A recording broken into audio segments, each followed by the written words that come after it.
This is the quiet story of the man behind the mask, what he ate, who he loved, how he lived in a world that needed him, but never welcomed him. Tonight, we step out of the spotlight and into the lonely shadow of the medieval executioner. The village is quiet. A mist rolls through cobblestone streets. It's just before dawn. Let's take you back, not to the castles or feasts, not to knights in shiny armor or noble kings, making grand speeches. Note night. We're heading somewhere quieter, stranger. Darker, to the edge of town, right past the market, past the tavern, near the gallows. There, in a small crooked house with shutters that never open, lives a man nobody really talks about, but everyone knows, the executioner. Now before you picture some big angry man foaming at the mouth and swinging axes for fun, slow down. He was just a guy, usually tired, sometimes drunk, and weirdly good at gardening. But he also had a job no one else wanted, a job that made people cross the street when they saw him coming. Not because he was rude, but because he might have lopped off their cousin's head last Tuesday. That tends to kill small talk. So, who were these guys? Executioners weren't some elite league of ultra-violent men. Most of them didn't even choose the job. It was more like the job chose them, or punishment chose them. Say your dad committed a crime and got the death sentence. Sometimes, if the family wanted to avoid execution or banishment, they had to offer someone in return. Guess who usually got picked? Yeah, you. Suddenly, you're 15, have never held an axe in your life, and the town expects you to handle a thief at dawn. Yikes. In other cases, it was a family trade. Your dad was the executioner, his dad before him, and now it's your turn to inherit the bloody apron and the social isolation, sort of like inheriting a bakery. If the muffins screamed, the public need versus the private cursed. Now, here's the weird part. These guys were essential to medieval society. Justice couldn't happen without them. You couldn't just post a criminal on Facebook and wait for the comments. To sort it out, you needed someone to swing the sword, tie the noose, drop the trapdoor, and they had to get it right. Clean, quick. Nobody wanted a messy execution. That made people throw up their mead. So the executioner had a special place in the system. But that didn't mean people liked him. Far from it. They needed him, paid him, feared him, and still treated him like he had the plague. Imagine walking into the village tavern after work. The music stops. People pretend not to see you. You sit in the corner, drink alone. The barkeep doesn't even hand you the mug. He places it on the counter and backs away slowly like you're about to bite. You didn't do anything wrong. You just happened to be really good at, well, cutting heads off. Oops, not a monster, just a man. That's something people forget. Executioners weren't bloodthirsty maniacs. Most of them didn't even enjoy the job. Some were quiet, gentle, even religious. One executioner in 15th century Germany was known to recite a prayer before every execution. Another used to offer the condemned a drink before the final moment. One guy even made a habit of whispering, "I'm sorry," right before he swung the axe. Kind of breaks your heart, doesn't it? They weren't monsters. They were just men in impossible roles, doing society's dirty work, while being hated for it. The executioners look, and, yeah, they had a look. Not always the big leather hood, like Hollywood tells us, but still, you'd know one if you saw one. They often wore plain, dark clothing. Not flashy, not noble. Sometimes, with gloves or aprons that were... Let's leave it at that. They weren't allowed fancy outfits. But the townsfolk also didn't want them looking too much like everyone else, so they became these ghost-like figures, drifting through daily life. Recognizable, but untouchable. Like, if your local butcher was also a licensed Grim Reaper. The irony of respect and rejection. Here's the wild thing. Sometimes, people would show the executioner respect. From a distance, they'd bow slightly. Leave offerings. Avoid eye contact, just in case eye contact counted as a curse or contract. But in the same breath, they wouldn't let him live near the center of town, wouldn't shake his hand, wouldn't invite his kids to school. The message was clear. We want justice, but we don't want you around afterward. Tough gig, ending on a thoughtful note. So tonight, as you lie down and let your mind wander through the foggy corners of the past, try to picture that lonely figure walking home. The job's done. The crowd is gone. He steps through his creaky door, sits by a dying fire, and quietly removes his boots. No applause, no thanks, just silence. Tomorrow, he'll tend his garden, feed his dog, maybe mend a neighbor's fence if they let him close. Enough. He's not a villain. He's just the guy who had to do what no one else would. Ambient medieval street sounds, roosters in the distance, a sleepy village just beginning to stir. The narrator speaks in a warm, relaxed tone. So, here's a question nobody really wants to ask at the dinner table. How exactly does someone become an executioner? Like, do you just wake up one morning and go, I'm gonna start chopping off heads professionally? Of course not. Nobody dreamed of doing this job. It wasn't like being a knight or a merchant or a monk. There was no career fair for future henjim, no shiny pamphlet that read, great pay, flexible hours, light public shame. Join now. Becoming an executioner was usually a weird mix of bad luck, punishment, family drama, and occasionally, a truly bizarre career opportunity. Let's talk about it. Option 1. The family business. You didn't ask for. You ever get handed something from your parents you didn't really want? Maybe a weird name, a loud laugh, a garage full of junk. Well, imagine inheriting a sword, a set of handcuffs, and a job nobody in town respects. Congratulations, you're now the official town executioner. In some regions, the role was passed down from father to son, not because it was fun, but because nobody else wanted to do it.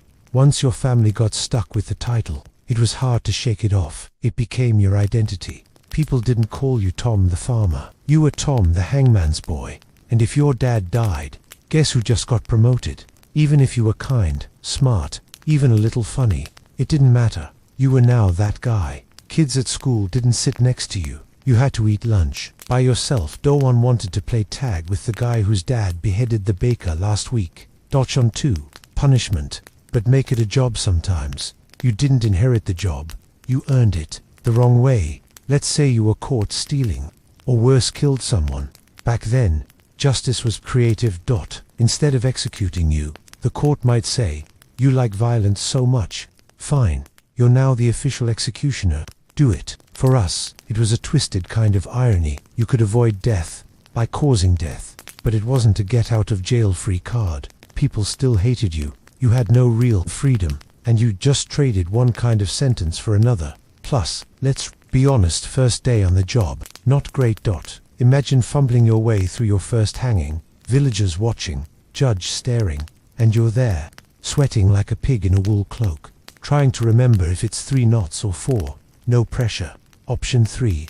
The outsiders. Chance in some rare cases, towns hired executioners like you'd hire a plumber. They didn't have one already, and no one local wanted the job, so they brought in a stranger from outside, a traveler, a foreigner, sometimes even a wandering soldier, or ex-mercenary. This guy would roll into town with a cloak, a scar, and a resume that just said, good with blades. If he seemed tough enough, and cheap, they'd hand him the role. Boom, new town executioner. Of course, this came with its own problems. The outsider didn't know anyone, didn't understand the local customs, and the townsfolk didn't trust him. They needed him, but behind his back, they whispered, don't drink near him. He smells like ghosts. Training. What training? Here's the fun part. There wasn't really a training manual, no school, no apprenticeship. You were expected to figure it out as you went. Maybe your dad showed you a few things before he died. Maybe you watched another executioner once, from behind a haystack. Or maybe you just practiced on pigs. Yeah, that happened. Accuracy was very important. You mess up a hanging or miss with the axe, and suddenly everyone in town is vomiting, screaming, or throwing rotten onions at you. And guess what? No one wanted to help you get better. No practice dummies. No workshops. Just you, your shaky hands, and the weight of public judgment. Don't mess it up, they'd say. But no one taught you how not to. Thanks, Janet. The mark of the job. You became the executioner. You couldn't really escape it. The job stuck to you like old blood on wool. In many places, executioners had to wear special clothes, dark, plain, and practical. Some were even forced to wear certain symbols or live outside the city walls. Their homes were usually at the edge of town, near the gallows or graveyards, far from markets, churches, and weller people. Even their touch was considered unlucky. You didn't shake their hand. You didn't let their shadow fall on your bread. Superstitions followed them like flies on a battlefield. Some folks believed executioners carried curses. Others thought they could ward off evil spirits. Kind of a weird resume, huh?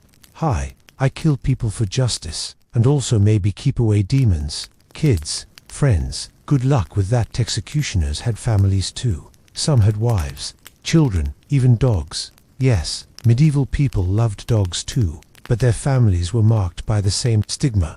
Their kids couldn't go to certain schools. Neighbors wouldn't let them visit. Marriage. That was tricky. Most folks didn't want to be connected to those people. So executioners often married others from dishonored professions, gravediggers, tanners, or even other executioner families. Friendships, pretty much non-existent. You'd sit alone in church. Alone at festivals. Alone while doing the job that kept the town running. Makes you wonder, who's really cursed here? Choosing to stay now. Let's say you didn't inherit it, weren't forced into it, and you actually chose to become an executioner. Why would anyone do that? A few reasons. It paid decently, not great, but better than starving. It came with certain perks, free food, tax exemptions, market privileges, and some people honestly liked the control, the authority, the respect, even if it was fearful respect. But even those who chose the job rarely stayed forever. Many tried to leave, move to another village, change names, disappear into the woods, because no matter how clean the axe swing, the stain stayed. Closing thought. Not all heroes wear hoods, so yeah, becoming an executioner wasn't a promotion, it wasn't a dream, it was often a punishment, a burden, or a last resort. But without them, there was no justice system, no public order, no fear of consequence. They were the quiet peace that made the medieval world keep spinning. And whether they chose it or not, they carried that weight alone. So tonight, as you drift off to sleep, maybe spare a little thought for the guy with the sword in his hand and the whole town on his back. Not a villain, a hero, just a man who didn't blink when no one else could look. Asterisk, soft creaking of wood, distant metal clinks, quiet wind. Fade in, picture this. It's early morning, the fog's just starting to lift. The town square is empty except for one figure in a dark cloak. He walks slowly, carefully, like he's got all the time in the world. And what's in his hand? No, not a bouquet of daisies. Not a coffee mug.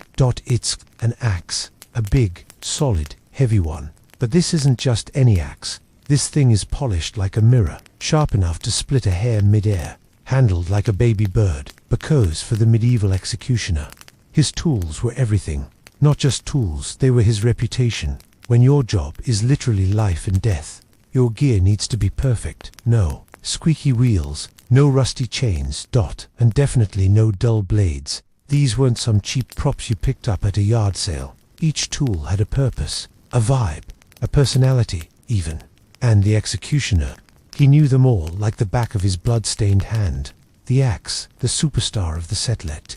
Start with a fan favorite. The axe, not your average firewood chopper.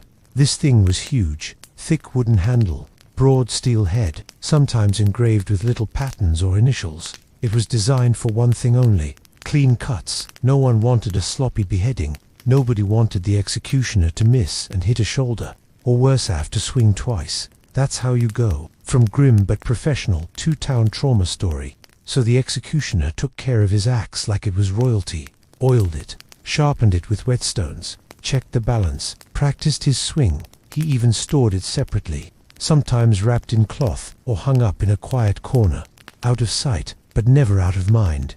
The axe wasn't just a weapon, it was a statement. I'm here to do a job, and I'll do it well. The sword, when fancy towns paid extra now, not every place used axes. Some richer towns or royal courts used swords for executions. Why? Because swords looked classier, and when someone noble had to go, they didn't want to be axed like a common thief. Oh, I'm being beheaded. At least do it with style. Executioner swords were different from combat swords. Longer, heavier, blunt-tipped. Because you don't need to stab anyone, you just need that clean swipe. Same rules applied. Keep it sharp, keep it clean, and don't mess it up. Because when a sword beheading went wrong, things got real awkward and messy and screamy. We'll skip the details. You're about to sleep. After all, the gallows hanging around next up. The classic gallows, a wooden structure with a trapdoor and a rope. You've seen the movies, except real ones were less dramatic and more creaky. The rope had to be the perfect length. Too short, and the person suffocated slowly. Too long, and well, let's just say, things snapped that weren't the neck. Asterisk. Executioners measured people before a hanging. Yep, height, weight, neck width. It was like some grim version of tailoring. And the gallows, it had to be sturdy. Nobody wanted it collapsing mid-scene. That's not justice. That's slapstick. Some executioners even built their own gallows if the town didn't provide one. Real DIY vibesex instead of Pinterest. It was just horror. Branding irons, not just for cattle. Not every punishment was death. Sometimes it was about marking someone for life. Branding irons were used to burn letters into someone's flesh. A T for thief, an F for forger, an M for misbehaving. Okay, maybe not that one. These irons were heated in a fire until they glowed red, then pressed into skin. Ouch. Executioners had to know just how hot to get it enough to scar, not enough to kill. A delicate balance, kind of like cooking bacon, except it's someone's forehead. They even had different brands for different crimes, all lined up in neat little sets. It was like a branding alphabet, but with a lot less fun and a lot more screaming.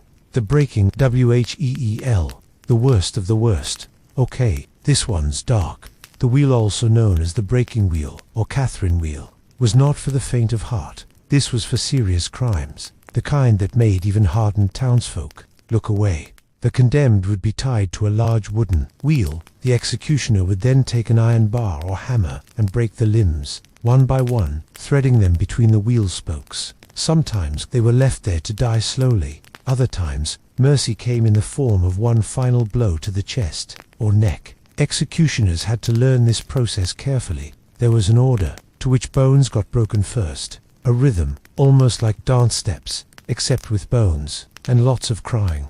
Okay, maybe don't picture that right before bed. Respecting the tools. A quiet ritual. Executioners didn't just toss their tools into a sack and forget about them. They cleaned them, polished them, whispered to them. No, really, some treated their blades like living things. Superstitions ran deep. They believed a well-cared-for axe wouldn't fail you.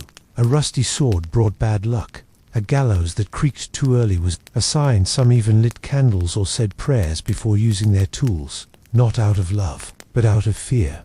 You don't mess around when your equipment is the thing standing between order and chaos. Superstitions and symbolism. Each tool carried its own myth. The axe was seen as cleansing a way to cut away sin.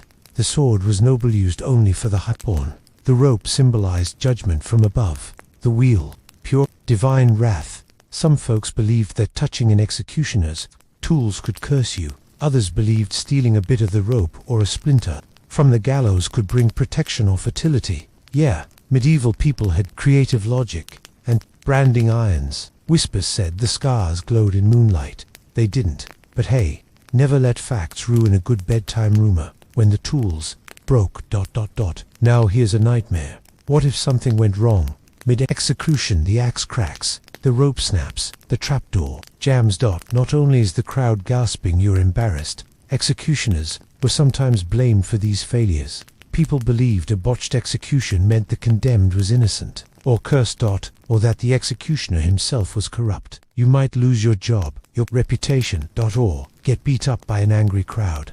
So tools weren't just tools. They were your license to operate, and you never let them fail you. So now, when you think of a medieval executioner, don't just picture a big guy in a hood.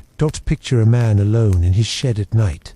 Sharpening, polishing, lining up blades in neat rows, whispering to metal, praying over wood. Because when morning came, it wasn't just about swinging steel. It was about being ready. And in the strange, dark world of medieval justice, sometimes the tools were his only friends. Asterisk. Soft village sounds fade in. Birds chirping, a distant blacksmith, footsteps on dirt roads. All right, so we've talked about what executioners did during the job. Swords, gallows, branding irons, all that grim business. But here's a question no one really asks. What did they do when they weren't executing people? Like, did they just sit around sharpening blades 24/7? Did they knit, go fishing, practice smiling in the mirror? Nope. Executioners had lives too. Weird ones, sure, but lives. So tonight, we're stepping out of the town square and into the quiet little routine of a man everyone needed, but no one wanted to hang out with. Wake up, stretch, avoid the neighbors. The day started like most people's did, early. Not because the executioner was an overachiever, but because, honestly, it was easier to move around before the village got busy. Less eyes, less whispers. He'd wake up in his cottage, usually built just outside the town walls, right near the gallows, of course, because where else would you want your bedroom view? Stretch, wash his face, maybe say a quick prayer, maybe just grumble into a cold cup of whatever passed for tea back then. Then, the day began. Breakfast of the socially cursed breakfast was basic. Some bread, maybe some cheese if things were going well. Leftovers from the night before, assuming the dog didn't get to them first. He ate alone, always alone. No wife fussing, no kids chattering, just silence, chewing, and the occasional thought like, wonder if I can get eggs today without someone spitting near me. Running errands very carefully now. Even the most feared man in town needs to run errands. You know, food, cloth, tools, maybe a fresh loaf of bread that isn't half mold. But going into town was a whole event. He'd pull up his hood, walk slowly, keep his eyes low, not because he was shady, because everyone else treated him like a walking curse. Mothers would pull their kids to the side. Old men would stop talking until he passed. And shopkeepers, they'd serve him, sure, but not happily. Most wouldn't touch his coins. He'd put them down on the counter. The shopkeeper would wait until he stepped back. Then they'd pick them up. You'd think he was carrying actual death in his pockets. Okay, in fairness, sometimes he kind of was. The market, food, gossip, and judgment. The market was the busiest and most awkward place for an executioner. Everyone saw him. Everyone pretended not to. He'd walk past fruit sellers who stopped smiling. Meet vendors who suddenly found something really interesting on the ground. Women whispering behind baskets of onions. And let's not forget the brave idiot who always muttered loud enough for the executioner to hear. Look, there goes the butcher of souls. Yes, Gary, we heard you. Again, congratulations. Work between jobs. No, not that kind of job. Contrary to popular belief, executioners didn't just sit around sharpening their axe until someone messed up. They had other tasks, side gigs if you will. Some worked as butchers, since people figured, well, he's already good with knives. Others helped clean the streets, dig graves, or dispose of bodies, especially during plagues. Some were even asked to clean up after horse parades. Less death, more dung. Some were surprisingly skilled healers. Weird, right? But executioners understood anatomy better than most. So if you broke a bone, or had an infected wound, and didn't mind the stigma, he might be your best shot at healing. Could kill you or cure you. What a guy. A man and his dog now. Let's talk about the one creature who didn't care about the whole I behead people thing. The dog. Almost every account of executioners includes a dog somewhere in the picture. A loyal companion, no judgment, no whispers, just tail wags, drool, and unconditional love. Some dogs even followed their masters to the gallows, sat by their side, during lonely dinners, curled up by the fire on cold nights, because sometimes the only friend you had was one with 4 legs and 0 opinions. Friends. Yeah, not really, let's be real. The executioner didn't have a social circle, no poker night, no hanging at the tavern. Okay, maybe hanging is a bad choice of words. Even if someone wanted to be his friend, they'd probably think twice. Imagine trying to invite the executioner over for dinner. Hey honey, can we have the guy who decapitated your cousin join us for soup? Not great. Even other outsiders, gravediggers, lepers, tanners kept some distance. There was this unspoken code of isolation. Everyone had their place, and the executioner's place was far away. Religion and reflection. Now here's the part that might surprise you. Executioners were often very religious, not because they were saints, but because they lived with the weight of death. Many believed they needed forgiveness, even if the job was legal. Some prayed daily, attended church from the back pew, gave donations quietly, hoping it would balance things out in the afterlife. Others, though, didn't bother. They figured if people treated them like monsters, why try to act holy? Either way, when the day slowed down, most executioners spent evenings in quiet thought, not partying, not plotting, just sitting by the fire, maybe writing, maybe drinking, just being. Evenings of solitude. Night came fast in the medieval world, and when it did, things got real quiet. The executioner would eat whatever he managed to buy that day, maybe stew, maybe dry bread and cheese. If it was a good day, some roasted meat and a sip of ale. He'd sit by a small fire, feed his dog, watch the smoke rise and disappear into the rafters. Sometimes he'd read, if he could. Sometimes he'd just listen to the wind. This was the time between no villagers, no crowds, no screaming, no swinging. Just one man, in the silence, waiting for the next name. You see, the job didn't just follow executioners to work, it followed them. Everywhere they lived in the shadows of society, needed, paid, feared, forgotten. Their daily life wasn't filled with violence, it was filled with bread, boredom, chores, awkward shopping trips, and silence. So the next time someone says, he was just a killer, remember the dog, the soup, the cold glances in the market. He was more than the axe. He was a lonely man trying to survive a life no one else wanted. Asterisk, asterisk, soft breeze, a dog barking far off. Crackling fire fades in as narration begins. Let's step back a little. We've seen the tools, we've seen the crowds, we've watched the lonely walk to the market and the whispers behind his back. But what happens when the executioner hangs up his hood and goes home? Let's talk about what life was like behind the executioner's door. Spoiler, it wasn't all gloom and doom. There were kids, wives, neighbors, pets, and plenty of awkward moments. So tonight, let's gently peek into the personal side of a man history tends to forget. Welcome to the edge of town. If you're looking for the executioner's house, don't bother asking the locals. They'll say, oh, him lives out past the tannery, near the graveyard, behind the weird crooked tree.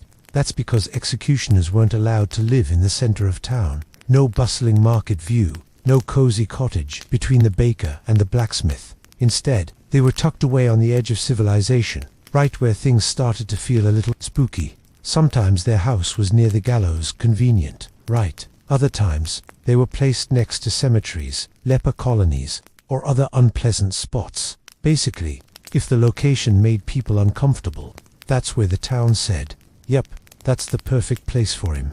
The house itself, practical and a bit creepy. Executioners didn't live in castles. Their homes were small, plain, and practical. Wooden walls, a thatched roof, maybe 1 or 2 rooms. The floors were packed dirt or stone. The furniture was simple, nothing fancy, because even though the job paid okay, they weren't exactly rolling in gold. And let's be honest, no one was giving the Plex executioner decorating tips. Nobody was dropping by with throw pillows or offering to help repaint the walls. Inside, you'd probably find a sturdy table, a couple of chairs, some tools hanging near the fireplace, and no, not those tools, a worn-out blanket, maybe 2 if winter had been kind, and of course, a dog. Yes, the dog. Yes, the dog again. He's basically the emotional support cast member of this whole story.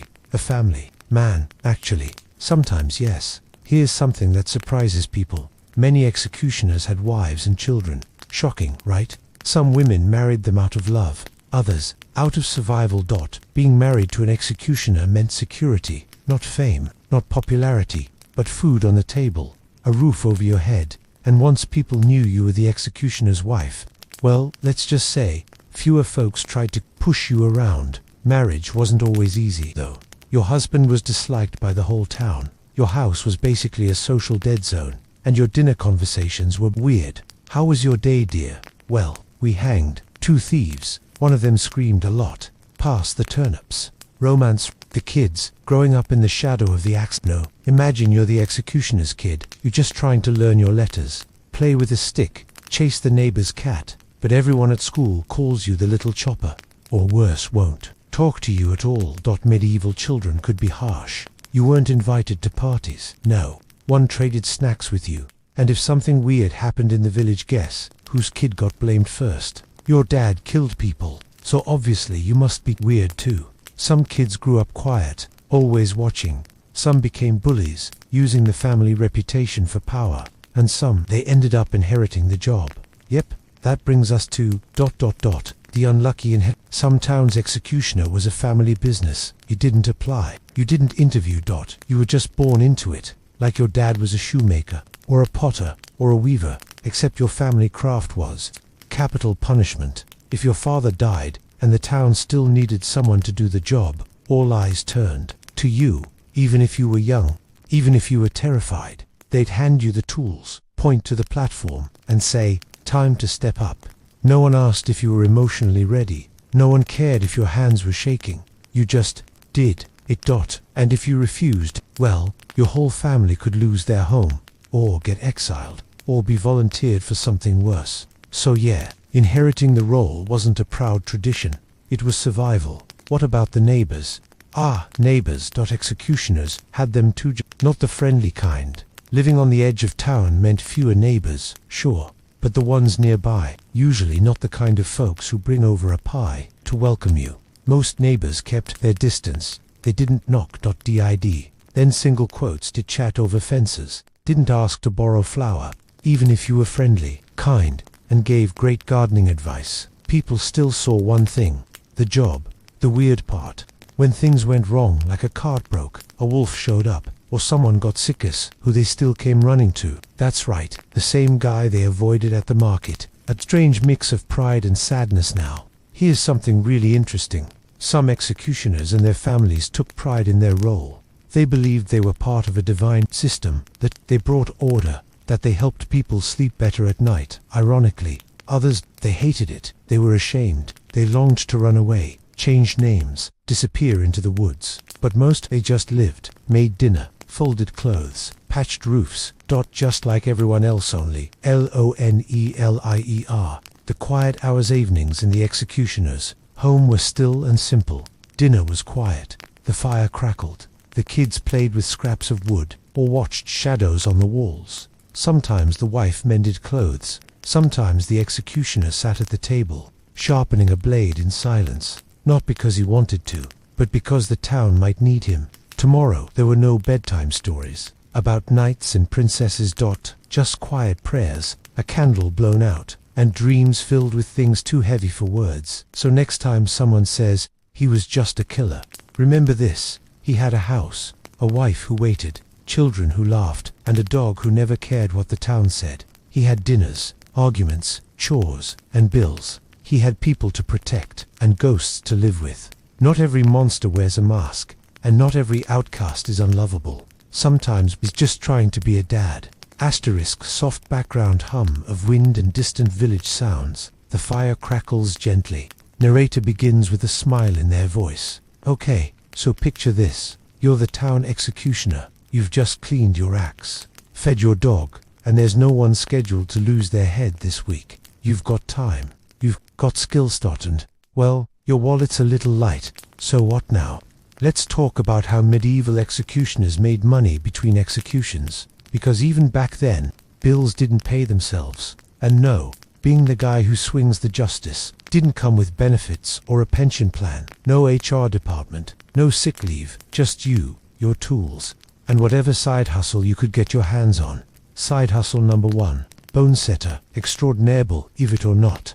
Many executioners were also unofficial doctors. Well, kind of. People didn't exactly run to them for colds or coughs. But if you broke an arm falling off a cart, or twisted your ankle running from an angry goose, guess who might be able to help? That's right, the guy who also knows how many bones are in the human body, because, well, let's not get into why.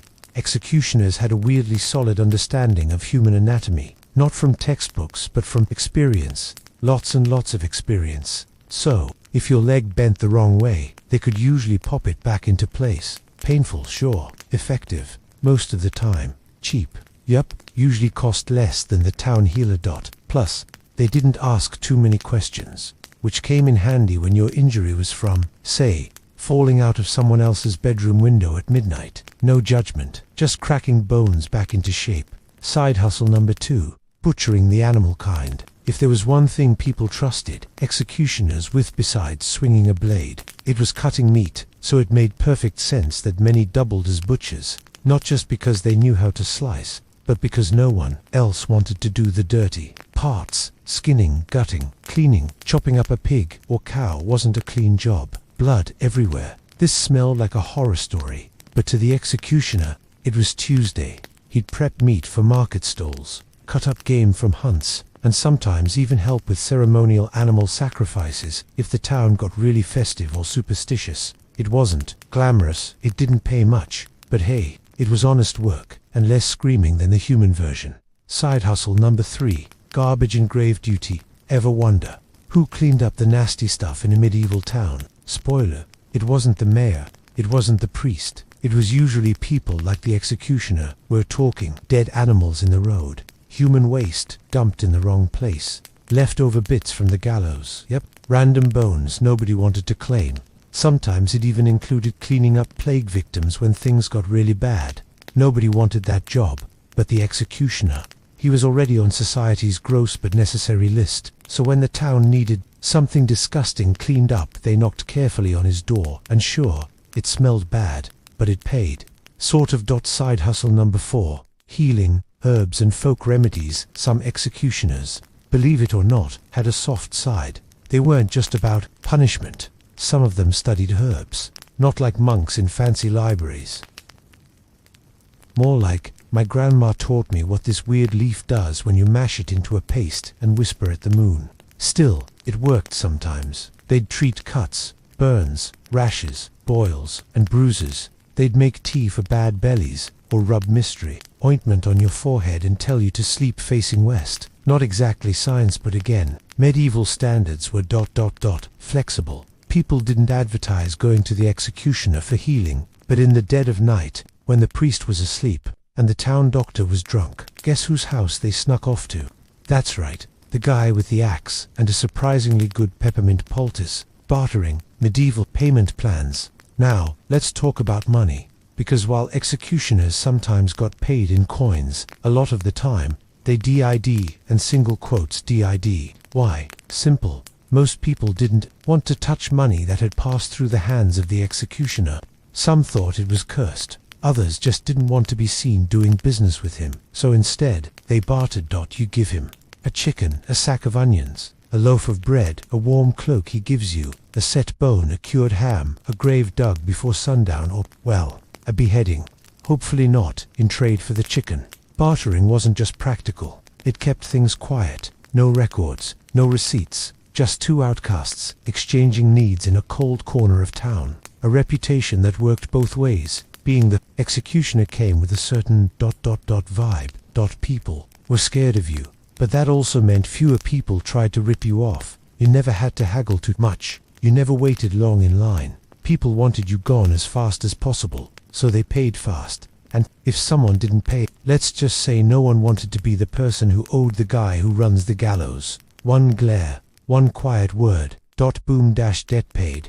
In full, with a little extra jam as a thank you. Quiet labor, quiet life. Most of the time, the work was quiet. No crowd, no shouting, no swinging, just small tasks. Quiet labor, a cart of wood chopped, a goat butchered, a bone reset. The executioner would return home in the evening, tired but calm, sit by the fire, count his onions. Maybe pat the dog, maybe sip a little ale.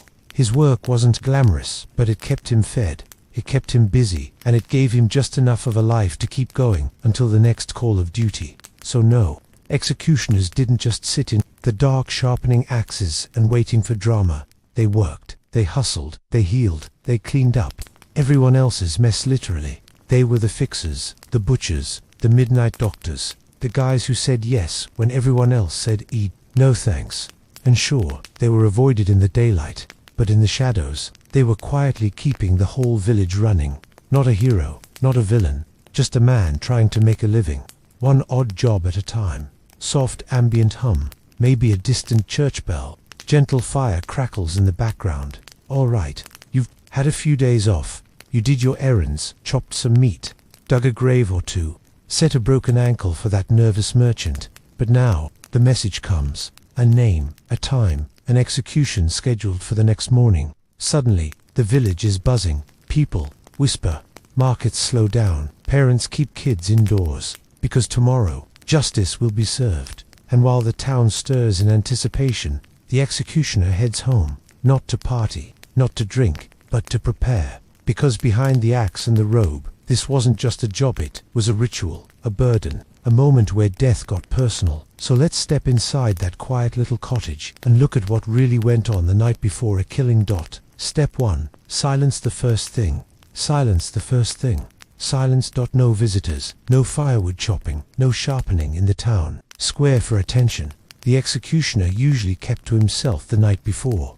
Windows shut, door bolted, dog fed, and resting near the hearth. The house turned quiet, almost holy. Because even though this man dealt in death, he took the work seriously, didn't celebrate it. He didn't post a sign saying big day tomorrow. He just sat and listened. To the wind, to the cracking fire, and sometimes to his own thoughts, though those were the loudest of all. Fasting, empty stomach, clear mind. Many executioners fasted before a job, not because of some official rule, but because food just didn't sit well with a guilty conscience. Would you feel like a big stew and a roast duck the night before you cut someone's head off? Yeah, me neither. So they skipped dinner, maybe just drank some water or wine. It helped them focus, cleared the head, and made them feel a bit lighter. Spiritually, not just physically. Plus, let's be honest, no one wants to vomit mid. That's a whole other nightmare. Prayer and the search for peace. Now, here's something you might not expect. Most executioners were deeply religious. Not because they were holy men, but because they needed to believe there was something bigger than themselves watching over all this.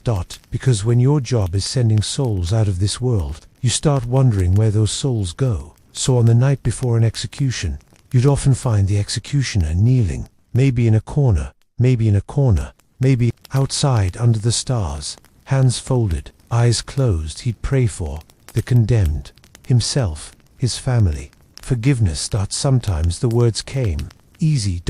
Sometimes they didn't come at all, but the silence still counted. Sharpening the blade, more than just a task. Right, let's talk tools. Because if you thought sharpening the axe was just about making it nice and pointy, think again. This was a whole ritual. The stone came out, the blade was laid gently on a cloth. The executioner would sit by the fire and draw the metal slowly across the whetstone, over and over. Careful, focused. Calm, not rushed. Not careless. Every stroke mattered. It wasn't just about making it sharp, it was about mentally preparing. The movement was like meditation. Each pass of the stone was a reminder. This is real. This is heavy. Don't mess it up. Sometimes he whispered to the blade, a prayer, a promise, a breath, not because the axe was magic, but because the moment was dreams, dread. And the night before, executioners didn't always sleep well. The night before a job, would you? Some tossed and turned, some stared at the ceiling until the sky turned pale. Some had dreams, bad ones, dreams where they swung and missed, or where the condemned stared at them with glowing eyes, or worse, where they were the one kneeling on the platform. Some woke up in a sweat, others didn't sleep at all. The dog always noticed, lifting its head, looking at its master, as if to say, "You okay?" The answer was usually, "Not really, but let's get through it." Signs, superstitions, and the weird stuff. Now we get to the fun medieval part. Superstitions. Executioners were superstitious as heck. I mean, their job was basically walking the tightrope between life and death. So, fair enough. Some believed if a raven called near their home the night before, it meant a bad cut was coming. If their dog howled at midnight, it meant the condemned soul was cursed. If their blade slipped while sharpening, someone innocent was about to die. Yikes. So they did little rituals to keep bad luck away. Tied herbs to the bedpost, placed salt under their boots, whispered protective chants before sunrise. It sounds silly now, but when the whole village is watching your every move, and one bad swing could ruin your life, you try everything, even if it means talking to a chicken. The morning of the execution was the quietest walk you'd ever see. No words.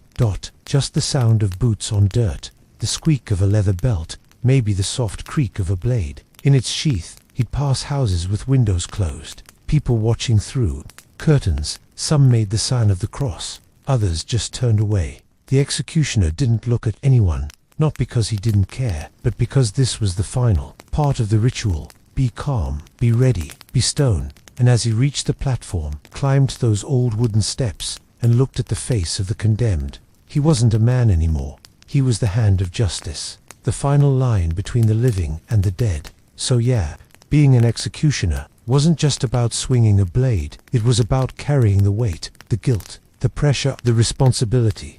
And in the silence before the job, the fasting, the prayer, the sharpening of steel, he wasn't trying to be perfect. He was just trying to be human, in a role that slowly stripped that away. So next time you picture an executioner, Don't just think about the axe.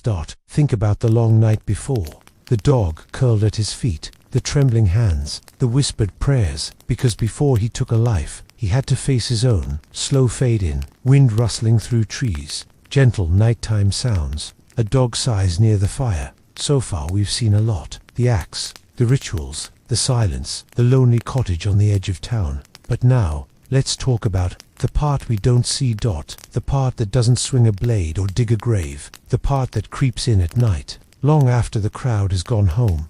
Let's talk about the mind of the executioner, because it's one thing to carry a sword, it's another to carry the weight of what it means when the job follows you home. Imagine this, you just ended someone's life that morning. There was a crowd, a sentence, maybe a scream, then silence. You walked home, you wiped your tools, you fed the dog, maybe drank some wine, but when the fire dies down and the world gets quiet, that single quote is when it hits. Not just what you did, but what it means. And that never really goes away. Nightmares. A regular guess. Most executioners didn't sleep well. Sure, some were hardened, some got used to it, but many they dreamed. Bad dreams, twisted ones. Dreams where the faces of the condemned stared back at them, or whispered their name, or just stood there, silent, watching. Some dreamed they couldn't lift the axe. Some dreamed they were on the platform themselves. Some even dreamed they misstand. The crowd turned on them. And when they woke up, heart pounding, sweating through the sheets, there was no one to talk to. No one to say, "That's rough, man. Want to talk about it?" Just the dog, and the guilt, loneliness. The real life sentence here's the truth. Executioners were probably some of the loneliest people in the medieval world. They weren't in prison. They weren't in exile. But emotionally, they were on an island. Even their friends, if they had any, kept their distance. No one wanted to be seen laughing with the guy who beheaded their uncle last month. So most executioners kept quiet. They didn't start conversations. They didn't hang around after work. They went home, closed the door, lit a candle, and sat in silence.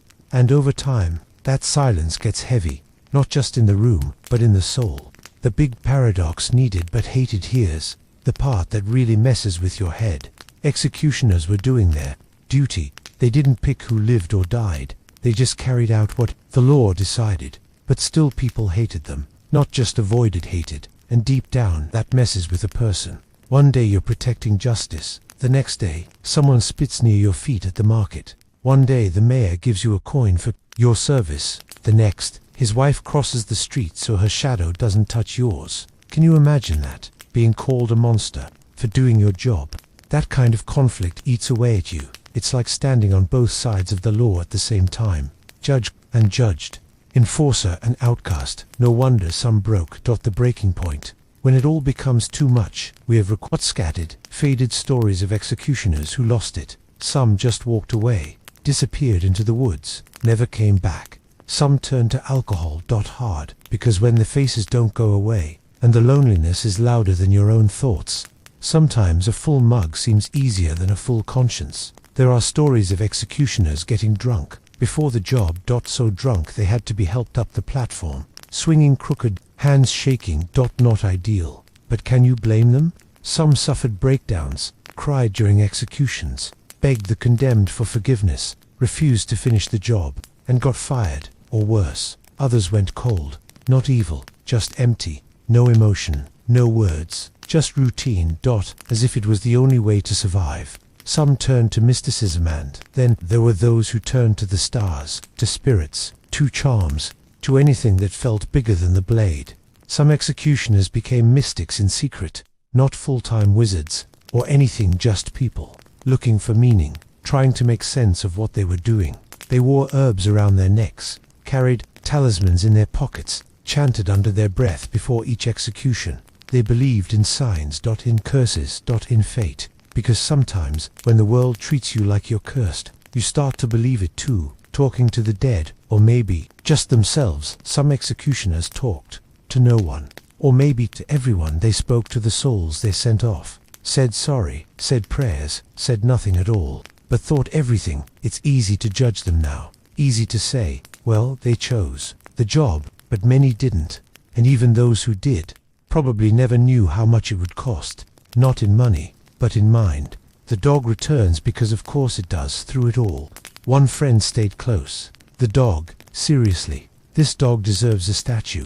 Loyal, quiet, never ask questions. He'd sit beside the executioner on sleepless nights. Follow him to the platform if allowed. Wait patiently at the edge of the crowd and walk him home in silence. When the dreams got bad, the dog was there. When the town was cruel, the dog wagged anyway. Sometimes, the only soul who saw the man behind the axe had 4 legs and a slightly dumb expression. Bless that good boy. So no, executioners weren't just cold-blooded killers. They were human.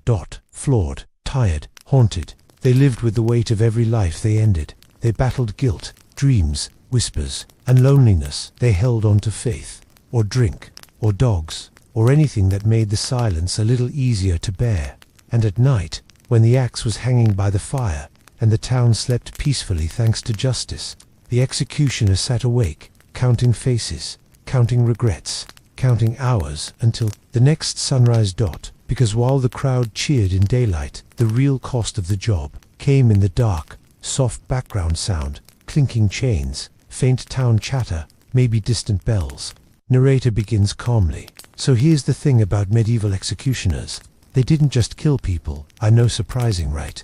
Turns out, towns had plenty of dirty jobs, and who better to do them than the one guy no one wanted to invite to dinner anyway. So when the axe was back on the wall and there wasn't a hanging scheduled for the week, guess what? The executioner still had a to-do list. And it was, well, pretty grim. Let's take a look at how towns used these poor guys outside of executions. Spoiler, if it was gross, painful, or deeply uncomfortable, he probably did it. FLOGGINGS. Whip it real good. Let's start with floggings, because back then, when someone stole a chicken or insulted a noble's haircut, the punishment wasn't a slap on the wrist. Nope. It was public, it was painful, and someone had to swing the whip. Guess who? Yep, Mr. Executioner.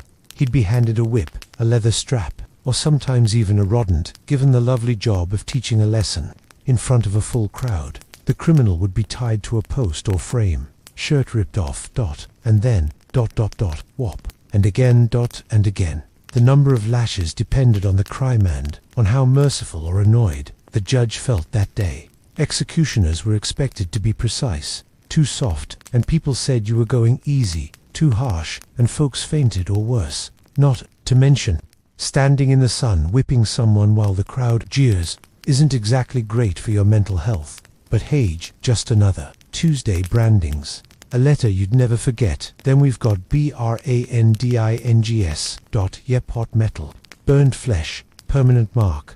You mess up in medieval times. The town doesn't just scold you, it marks you for life. Thieves might get a big T. Forgers might get an F. Liars, maybe an L. Though honestly, that one feels like a cruel joke. The branding iron was heated until glowing red. The criminal was held still, and the executioner pressed it right into the skin. 1 second of searing pain. A lifetime of awkward conversations. Executioners had to be careful. Too much pressure equals permanent damage. Too little equals fuzzy branding and angry town officials. And if you messed up the letter, well, not good. You can't just hit Ctrl+Z on someone's face. Amputations. The hands-off approach now. Let's take it up a notch. Amputations. Yep, cutting off hands, feet, ears, even tongues. Not for fun, obviously, but as punishment. For serious crimes, steal from the church. You might lose a hand, commit treason, say goodbye to your tongue, poison someone, maybe a few fingers. It was brutal, but the logic was twisted but simple. Take away the part that committed the crime. The executioner had to do this cleanly. One strong cut. No hesitation. People didn't want to watch someone get hacked apart like a bad stew. So once again precision mattered, which is why executioners trained on animals, on dummies, on anything they could find. Let's just say it wasn't a skill most people wanted to practice. Grave digging. Welcome to the worst side gig ever. If there were bodies to bury, and there always were guests who got the shovel. That's right, the executioner, especially if the body belonged to a criminal, a plague victim, a suicide. Because apparently, once you've buried one murderer, you're now the town's unofficial funeral director. executioners were tasked with digging graves, hauling bodies, and sometimes even saying a few words over the dead, usually something like, "Well, here we are." This wasn't glamorous work. It was lonely, cold, muddy, and dangerous, especially when disease was involved. But someone had to do it, and everyone else was too scared, nor too fancy. Suicides and plague victims. The untouchables speaking of uncomfortable ... Back in medieval times, suicide was considered a sin. Plague victims were considered cursed. So guess who was called when no one else wanted to touch the body? Yup, again, our guy. Executioners would haul the corpse away, usually at night. Quiet, quick, alone, no priest, no choir, just a man, a cart, and a long walk to the edge of the graveyard. They buried people that others wanted to forget, and in doing so, they became part of that same forgotten story. Guard work and dungeon duty.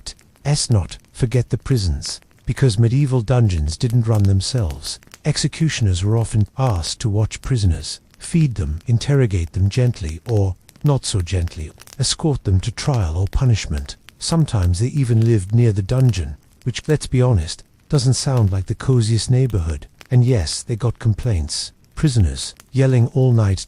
Chamber, pots flung at the wall, occasional bites, but it was steady work, and less bloody than some of the other tasks. Probably, why him? Why always him? You might be wondering, why did the town dump all this on the executioner?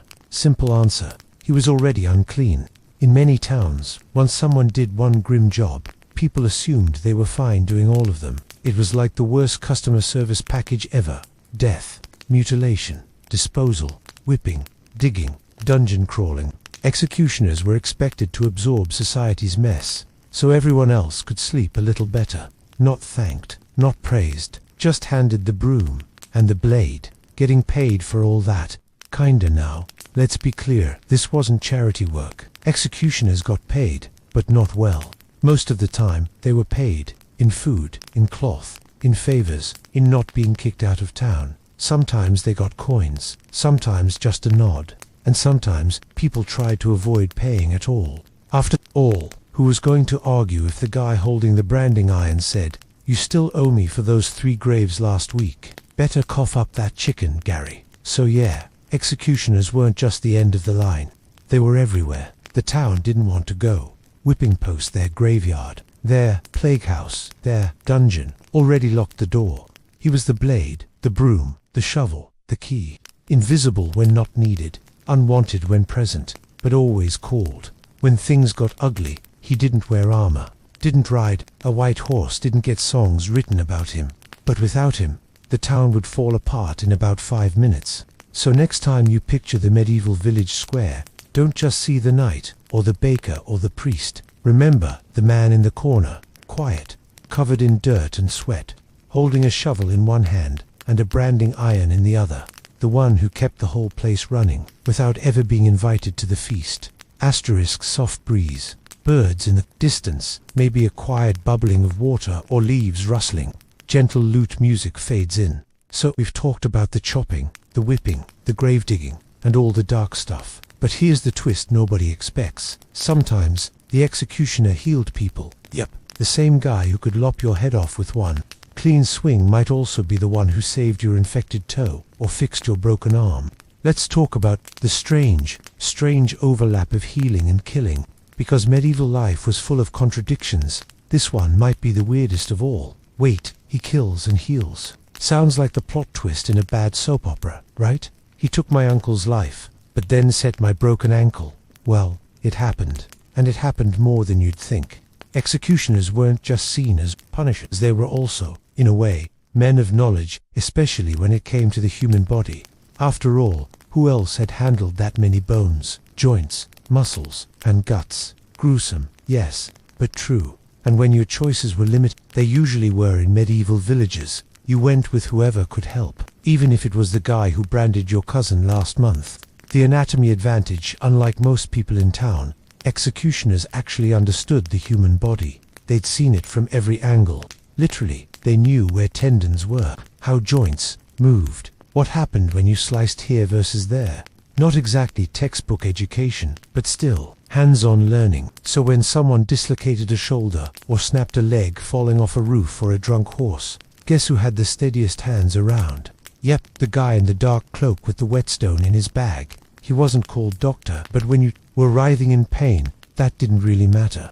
Folk medicine and witchy knowledge executioners also dabbled in folk remedies. Not the fancy stuff priests talked about.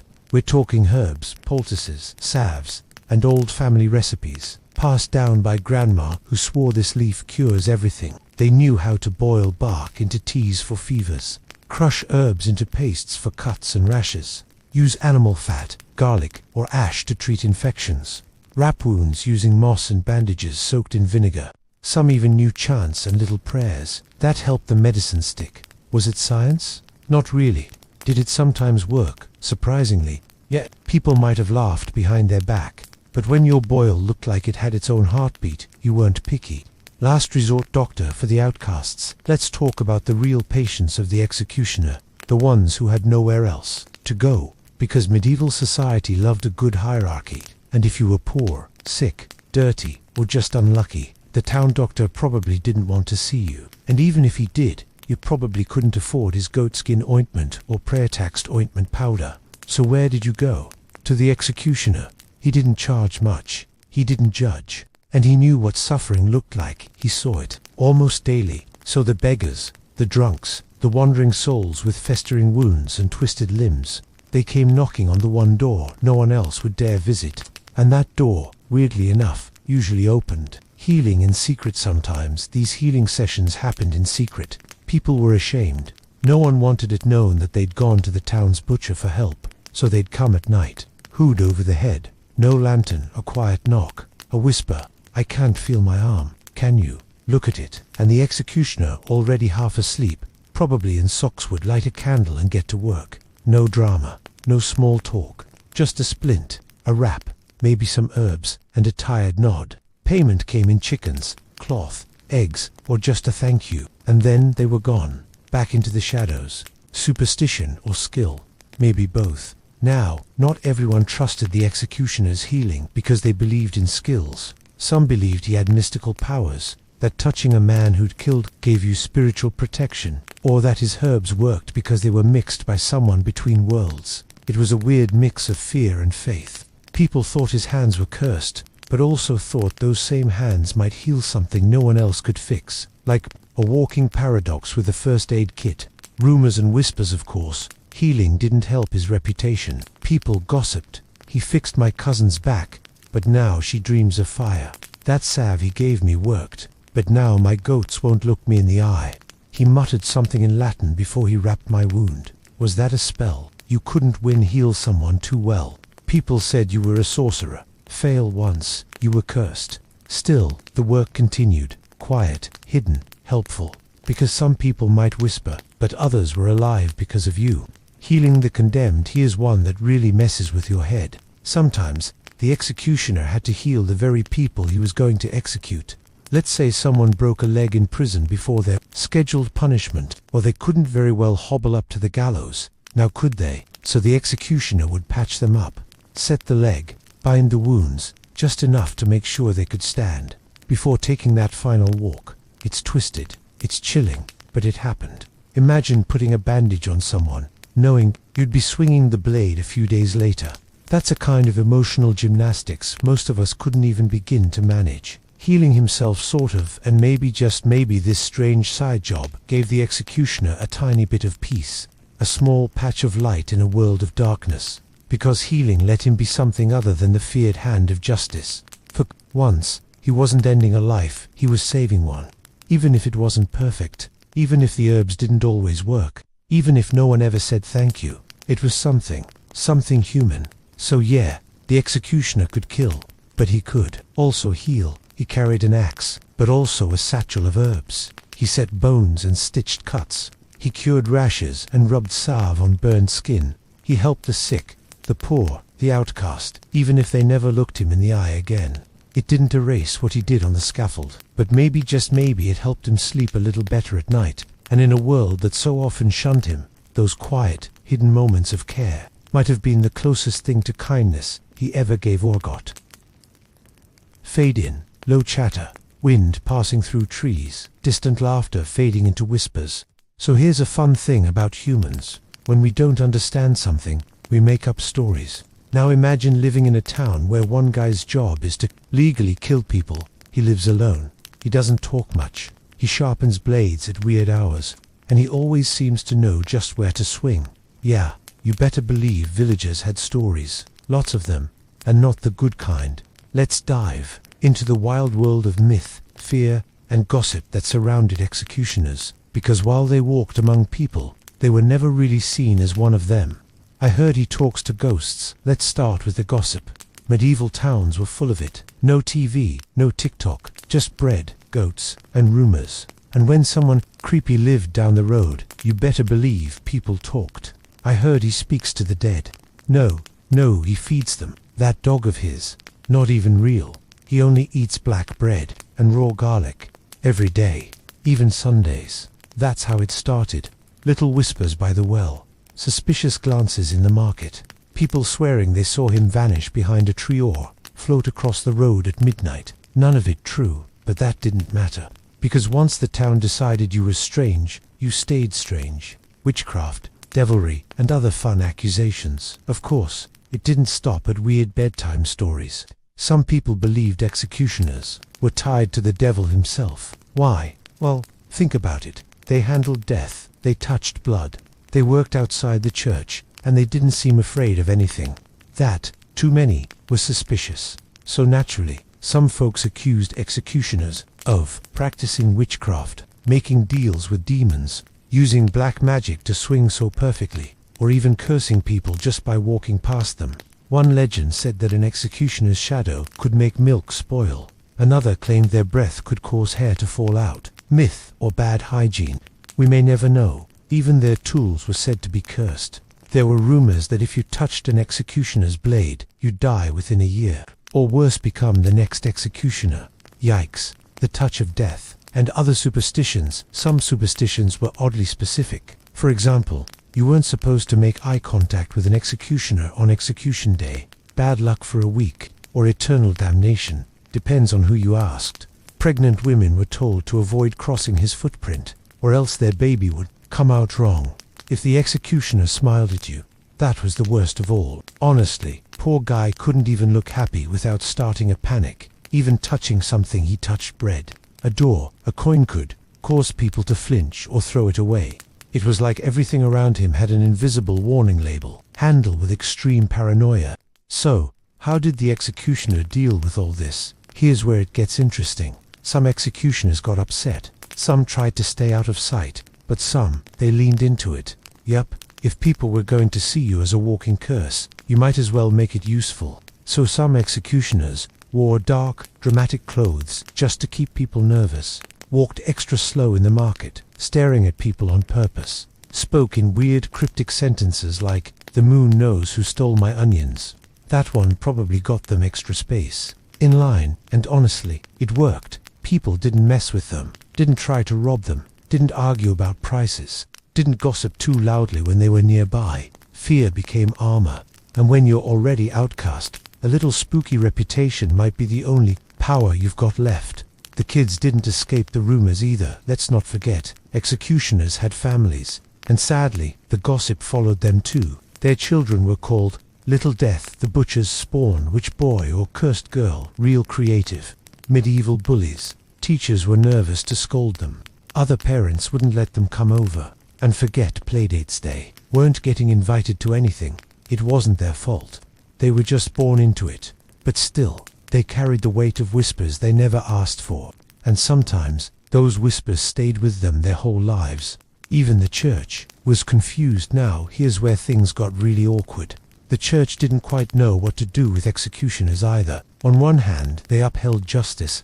They carried out the will of kings and courts. They helped keep law and order. But on the other hand, they were unclean. They spilled blood.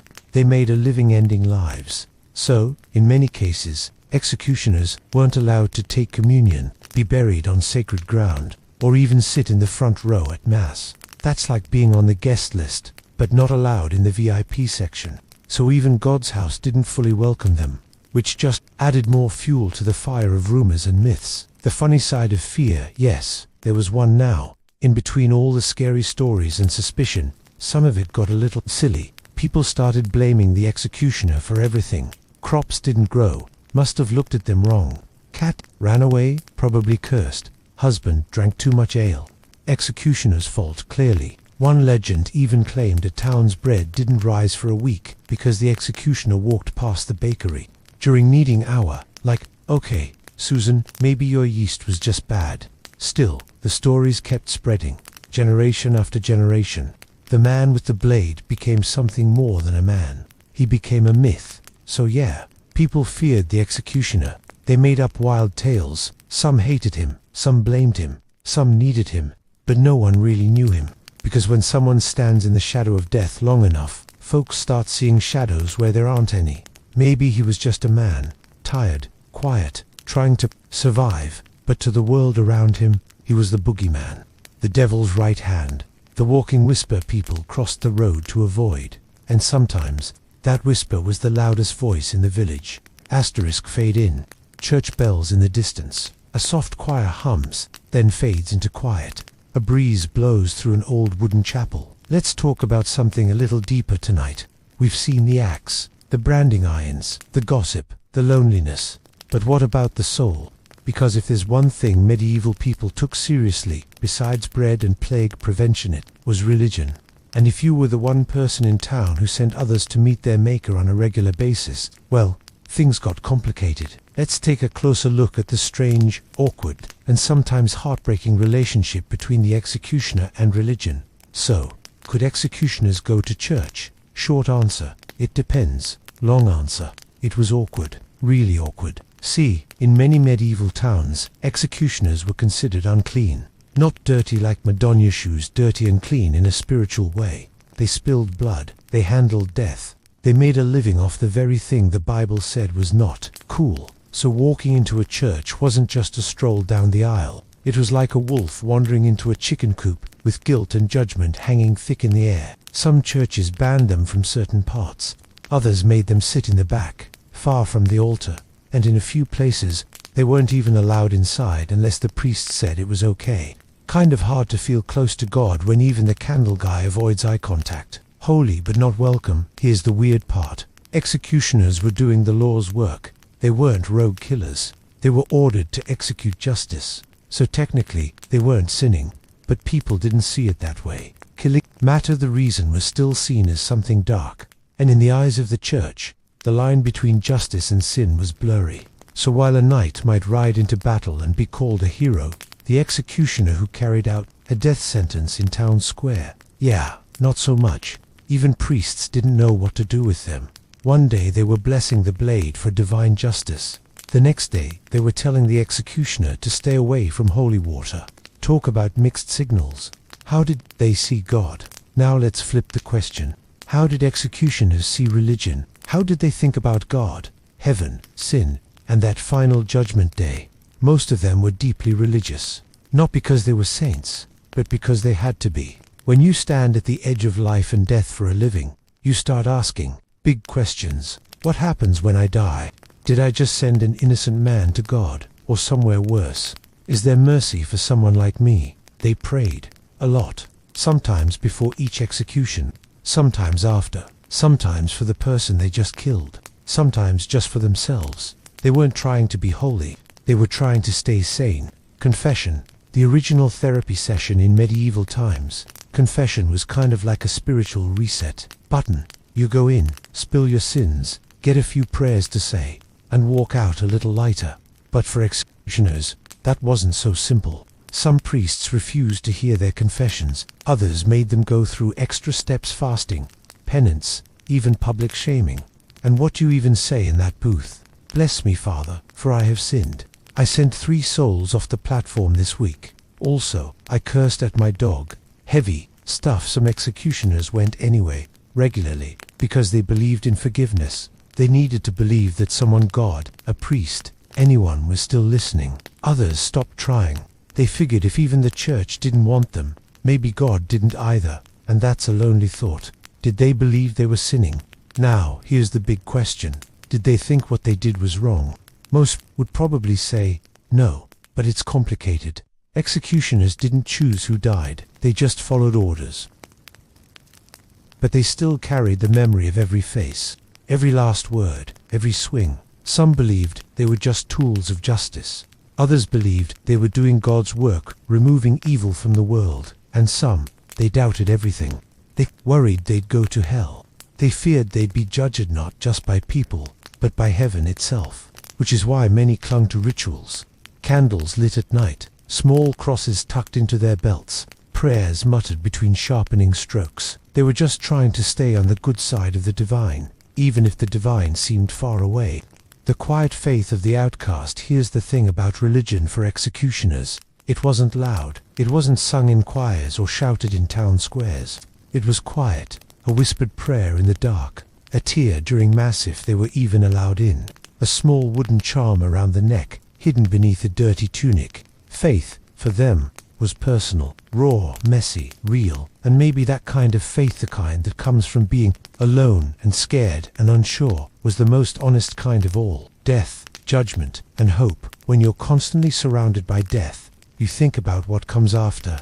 And executioners, they thought about it a lot. They worried about Judgment Day.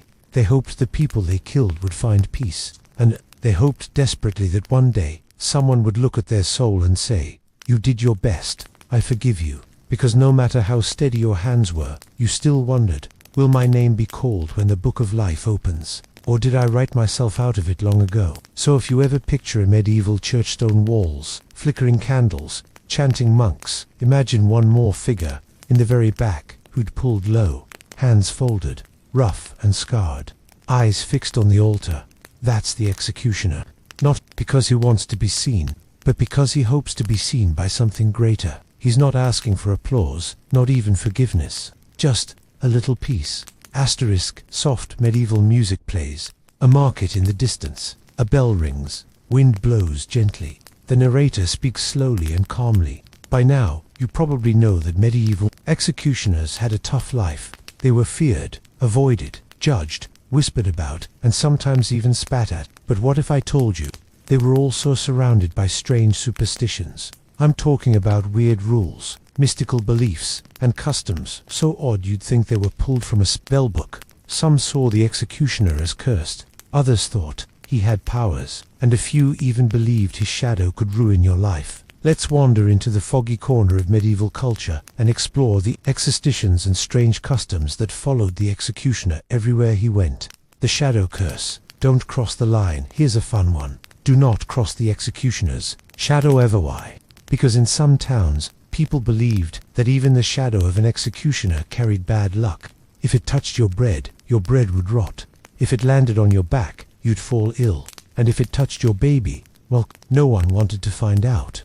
This led to some very awkward public moments. Imagine the executioner walking down a sunny path, just trying to buy onions, and people suddenly dive behind carts or hide behind cows. Don't let his shadow touch you, Elspeth. I'm trying, but he's headed straight for the cabbage. Stand shadows. Not normally a big deal. But if you were his shadow, oh boy, you were basically a medieval laser beam of doom. No touching. Please, seriously, don't touching the executioner, whether on purpose or by accident, was a big no-no. People believed that physical contact could transfer curses, bring illness, cause your crops to fail, or just make your life weird for a while. Some thought his touch would mark you spiritually, that even a brush of the hand might make angels avoid you for a week. So if you bumped into the executioner at the market, you didn't say, oops. You said 3 prayers, spit on the ground, rubbed a clove of garlic on your elbow, and ran home. You think I'm joking? Medieval people took this very seriously. Blood of the executioner, cursed or magical. Now here's where it gets wild. Executioner blood. Some folks believed it was cursed. Others thought it had magical properties, like healing warts, breaking spells, giving you visions. Seriously, in some towns, there were rumors that if you mixed a drop of executioner blood into wine, it would cure certain illnesses. In other places, just touching the blood would curse your entire family line. So yeah, mixed reviews. Very medieval Yelp. Of course, this led to weird situations like people trying to sneak a bit of his blood after a fight, others refusing to let him bleed anywhere near their house. and executioners keeping to themselves even more. Because who wants to be both hated and hunted for your blood? Not a great combo. Personal belongings, powerful, dangerous, or both. The weirdness didn't stop at blood. His stuffed clothes, tools, even broken boots were seen as dangerous or sacred, depending on who you asked. Some believed a piece of the executioner's rope could protect your house from spirits. A splinter from the gallows warded off disease. His old glove, buried near your fields, kept away crop rot. Others were sure that keeping anything of his would bring tragedy. One story even told of a woman who accidentally wore a cloak the executioner had touched, and her cow dropped dead the next morning. Coincidence? Probably. But did the town believe it? Oh yes, loudly, and with pitchforks. The market rule, do not interact unless necessary. Executioners had to go to the market sometimes. They needed bread, salt, maybe a bit of fabric or new boots, but their market trips were tense. Vendors often refused to hand items directly to them. Instead, they'd place the goods down and step back. Coins, left on the counter, no touching. But here's the funny part. Some towns gave executioners special privileges in the market. Why? Because they wanted him to shop fast and leave. So, in some places, he was allowed to cut the line, to shop early, to take goods on credit though. Good luck collecting payment. Basically, the rule was, let him get his cabbage and get out. It was both respectful and terrified behavior. A very medieval version of you can sit with us, but not too close. Reserved seating, in the worst way at public events. If executioners were allowed to attend, which was rare, they usually had special seating, but not the good kind. They were made to sit on a separate bench, behind a curtain, or outside, near the door. Even their chair could be considered cursed. No one else would sit on it. If they did by accident, someone would rush over with a clove of garlic and a handful of prayers. And if the executioner stood up and left early, that was a sign, a bad omen. Something terrible was probably going to happen, like your pie burning, or your ox getting moody. How did executioners feel about all this? Honestly, some probably hated it. The whispers, the weird rules, the way people looked at them like walking shadows. Others leaned into it. Why not? If the world's going to treat you like a cursed wizard with scary hands, you might as well walk like one. Some executioners made sure they looked the part. Dark robes, heavy boots, no smiling. One might even mutter weird things at the market just to see people scramble away. Ah yes, the apples of the north speak to me today. You may keep the change, for now. Instant front of the line. So yes, executioners lived under a cloud of superstition. Shadows, blood, belongings, rope, curses, blessings. It was all part of their daily life. They weren't just feared because of their job. They were feared because people thought they was something else entirely. Not quite man, not quite monster, just stuck somewhere in between. And somehow, they survived it, day after day. Market trip after awkward market trip, swing after swing. Maybe some of those superstitions had a grain of truth, or maybe they were just the village's way of explaining what they didn't understand. Either way, they gave the executioner space. And sometimes, in a world that never gave him kindness, space was the only mercy he had. Asterisk fade in, gentle wind, faint church bell in the distance, crows cawing far away, slow, steady heartbeat, drumbeat underneath. So, here's a question nobody really wanted to ask back then, but everybody had to face eventually. What happens when the executioner dies? Yeah, the guy who spent his life dealing with death, dragging bodies, swinging swords, sharpening axes. What happens when he's the one lying still? Turns out, the answer was complicated, awkward, and of course covered in superstition. Let's take a closer look at how medieval towns handled the death of the one man nobody wanted to shake hands with in life, and barely wanted to bury in death. A strange silence falls over town when a regular villager died in medieval times. It was a whole event. People prayed, they cried, they brought bread, they helped dig the grave. But when the executioner died, silence, no bells, no big service, just a quiet, awkward stillness. Because people didn't know what to do.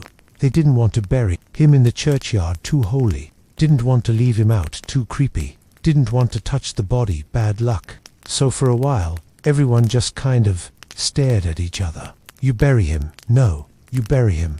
Let's just say he vanished. Spoiler, he didn't. So, who actually buried the executioner? Eventually, someone had to do it. In many towns, the job fell too. The town's poorest laborers, gravediggers, with no religious rank, or weirdly enough, the next executioner in line. Yep, sometimes the new guy's first task was literally to bury the old guy. Talk about a rough first day on the job. Welcome aboard. Here's your shovel. Hope you like night shifts and ghosts. And if no one volunteered, the town might bury the executioner outside the cemetery walls, in unmarked graves, far from everyone else. No headstone, no prayers, no visitors, just earth, bones, and a lot of uncomfortable silence. Could he be buried in sacred ground? Now, depending on the town and the local church's mood that year, some executioners were buried in proper cemeteries. But even then, it came with rules. Some were buried near the edge of the graveyard, far from holy folk, given special markers like a plain rock instead of a cross, denied a priest-led service altogether. Why? Because even in death, people saw the executioner as spiritually dirty. Someone who'd sent dozens of souls into the afterlife might have lost his own place there. Harsh, yeah, but that's how people thought back then. How did the town react? Now, here's the twist. Even though most people avoided the executioner in life, his death still shook the town. Why? Because somebody still had to swing the axe, tie the ropes, carry out justice, clean up after everything, so when he was gone, the town had a problem. And suddenly, people weren't whispering about curses or shadows anymore. They were whispering, who's gonna take his place? What if no one wants the job? What if I get chosen? Yeah, it wasn't exactly a dream career path. Replacing the executioner, not a popular job ad. Here's the thing, no one wanted to be the next executioner. It wasn't a role you applied for with a smile and a fresh resume. Most replacements came from the executioner's own family if they had one. Criminals who were offered the job in exchange for freedom, or foreigners passing through who didn't know any better in some cases. The job was literally forced on someone. Imagine, hey, you're strong, right? Got no family ties. Cool, here's an axe. You start Monday. And just like that, the town had a new outcast, inheriting the job. Family business of doom. If the executioner had a son, well, guess what? That kid's future was already written. Executioner families often passed the job down through generations, not because they wanted to, but because nobody else would take it. So little Heinrich grew up knowing he wouldn't be a baker, or a knight, or a juggler with cool shoes. Nope. He'd be swinging blades by the time he hit 16, maybe earlier. And when Dad died, he buried him, took his tools, put on the cloak, and waited for the town to knock. Cursed graves and ghost stories. Let's talk about the spookier side of things now. Because of course, medieval people didn't just bury executioners. They told stories about their graves. Things like, if you stepped on an executioner's grave, your crops would die. If you dreamed of one, death was coming. If you found a bone from one, you could summon dark powers, but good luck surviving it. Some towns believed that executioner ghosts haunted the gallows, forever pacing back and forth, still waiting for their next job. Others said you could hear their footsteps at night, or see them in reflections when no one was there. Basically, medieval bedtime stories weren't exactly cozy. Famous deaths and weird burials. There are a few famous stories of executioners whose deaths made the history books. One German executioner named Franz Schmidt, who had a weirdly clean record, he even kept a journal, was buried with full honors because he'd also helped heal people. The big exception, total legend. Others weren't so lucky. There were stories of executioners being buried with their tools, as if they'd need their axe in the afterlife. Side note, if the afterlife needs more executions, that's not the afterlife I want. Some were buried under Kreuzrudzer, superstitious way of keeping their spirit confused, so it couldn't find its way back to haunt the living. Kind of mean, but also creative. So when the executioner finally laid down the blade, when his hands, so used to holding death, fell still, when the town square was quiet and no ropes hung from the gallows, he didn't get cheers, or flowers, or songs, but he did get silence. And maybe, for a man who spent his life surrounded by screams and fear, silence was the most peaceful thing of all. He may not have been buried with glory, or remembered with kindness, but his job was done. And somewhere, maybe in the shadow of an old oak, or the corner of a forgotten graveyard, his story still lingers. Not as a villain, not as a monster, but as a man who did the job no one else would. Asterisk, soft lute music. twilight, the sound of distant church bells. The wind rustles through trees and quiet footsteps echo on cobblestones. It's almost evening now. The sky's turning that soft purple color, the one that only shows up after the last market stall is packed. The animals are fed, and the firewood's been brought in. Somewhere down a crooked, quiet alley, a door creaks open, a figure steps out. Not flashy, not grand, just there. That's our executioner. No blade in hand, no cloak today. Just an old tunic, tired boots, and a look on his face that says, maybe I'll sit by the fire a while. This is the end of the story, but also, maybe, the most human part of it. He wasn't a monster, he was just picked, let's be honest. Throughout history, we've been really good at making monsters out of people we don't want to look at too closely, and the executioner, he got that treatment big time. We painted him as heartless, cursed, cold, but he wasn't some villain with glowing red eyes and a thirst for pain. He was usually just a guy who inherited a job no one else wanted. Maybe he started as the son of an executioner. Maybe he was offered the role to escape prison. Maybe he was just strong and unlucky. Whatever the reason, he became what the town needed, even if that meant he could never be what they loved. Society's dirty work, let's call it what it is. Someone had to do the dirty work. And it's funny how society works. We build rules. We create laws. We demand justice. And when someone breaks those laws, we cry out for punishment. But when the man with the axe shows up, suddenly everyone looks away. We want the justice, but not the justice bringer. We want the town to be safe, but don't invite the guy who helped make it safe to the feast. It's like hiring a locksmith, but never letting him into your house again, because he might know too much. He lived in the quiet parts of town, and of the heart physically. The executioner lived on the edge of town. His house might have sat near the cemetery, or by the woods, or just somewhere, forgotten. But emotionally, he lived on the edge of community, too. People passed him in silence. Children were told not to speak his name. He was invited to do the job, but not to dinner. And even when he saved lives through healing, or dug graves, or fixed bones, he still went home alone. It's one thing to be feared. It's another thing to be needed, but never accepted. That kind of loneliness doesn't scream. It just settles in, quiet and cold. But he had moments of humanity too, and yet, there were small moments, tiny cracks in the armor. The executioner might have fed stray animals. He might have left bread out for a hungry traveler. He might have watched a child play from afar, not to scare them, but because it reminded him of something soft he once had. Maybe he carved little things out of wood in his spare time. Maybe he prayed for the people he executed. Maybe he just wanted to be seen not as a tool or a curse, but as a human being. And maybe every once in a while someone did see him. A nod from a vendor, a warm piece of bread left on his doorstep, a child who didn't yet know to be afraid, waving at him with a big, goofy grin. Those moments probably meant more than gold. Why we build walls around those we depend on. So, here's a weird thing about people. Sometimes, when someone does something we can't imagine doing ourselves, we push them away. It's like we think, if I pretend you're different, then I don't have to admit we're the same. The executioner showed people something they didn't want to face, that death is real, that justice is messy, that sometimes the world needs scary jobs to stay upright. So they built a wall, not of bricks but of silence, suspicion, and stories. And behind that wall stood a man, alone, with a job no one wanted, and a name no one said out loud. The last light in the executioner's window. Let's go back to that twilight we started with. The village is asleep. Fires flicker out. Voices fade, and somewhere on the edge of it all, one small candle still burns in a crooked window. The executioner's house. Maybe he's sharpening a blade, or making soup, or just sitting there, staring into the flame, wondering what it's all meant. Not evil, not holy, just tired. Because when you carry a whole town's fear on your back, you don't walk fast, you walk heavy. At the end of the day, the executioner was more than just his title.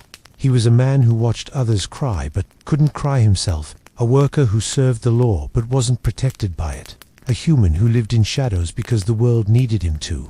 And while he may not be remembered in statues or songs, his presence made peace possible. His silence kept others safe.